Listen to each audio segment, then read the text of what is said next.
माताओं और बहनों, पूजा कहानी में आपका स्वागत है। आज हम अहोई माता की कहानी सुनेंगे। तो चलिए शुरू करते हैं। एक साहूकार था जिसके 7 बेटे थे, 7 बहुएं तथा एक बेटी थी। दिवाली से पहले कार्तिक वदी अष्टमी को 7 बहुएं अपनी इकलौती ननद के साथ जंगल में खदान में मिट्टी खोद रही थी। वही स्याऊ की मार थी। मिट्टी खोदते समय ननंद के हाथ से कई बच्चे मर गए। स्याऊ माता बोली कि मैं तेरी कोख बांधूंगी। तब ननंद अपनी 7 भाभियों से बोली कि तुम में से मेरे बदले कोई अपनी कोख बनवा लो। सब भाभियों ने अपनी कोख बनवाने से इनकार कर दिया, परंतु छोटी भाभी सोचने लगी कि यदि मैं अपनी कोख नहीं बनवाऊंगी तो सासू माँ नाराज होंगी। ऐसा विचार कर ननंद के बदले मैं छोटी भाभी ने अपनी कोख बनवा ली।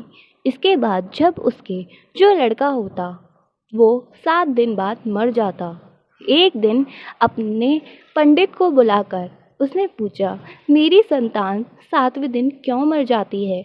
तब पंडित जी ने कहा कि तुम सुरई गाय की पूजा करो।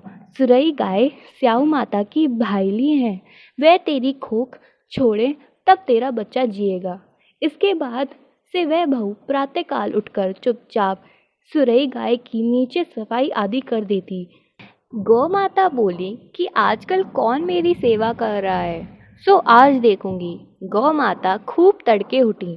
क्या देखती है कि एक साहूकार के बेटे की बहू उसके नीचे सफाई आदि कर रही है। गौ माता उससे बोली कि तेरी सेवा से प्रसन्न हूँ, इच्छा अनुसार जो चाहे मांग लो।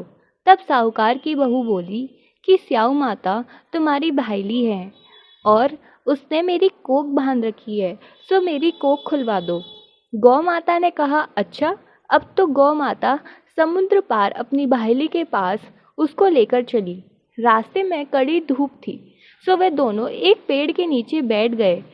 थोड़ी देर में एक सांप आया और उसी पेड़ पर गरुड़ पंखनी का बच्चा था।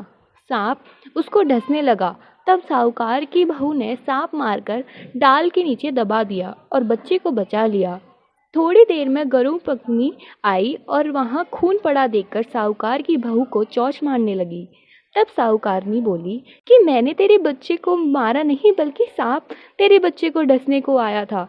मैंने तो उससे तेरे बच्चे की रक्षा की है। यह सुनकर गरुड़ पंखनी बोली कि मांग, तू क्या मांगती है? वह बोली, 7 समुद्र पर स्याऊ माता रहती हैं, हमें तो उसके पास ले जा। तब गरुड़ पंखनी ने दोनों को अपनी पीठ पर बिठाकर स्याऊ माता के पास पहुंचा दिया। स्याऊ माता उन्हें देखकर बोली कि आ बहन, बहुत दिनों से आई। फिर कहने लगी कि बहन, मेरे सिर में जूं पड़ गई है।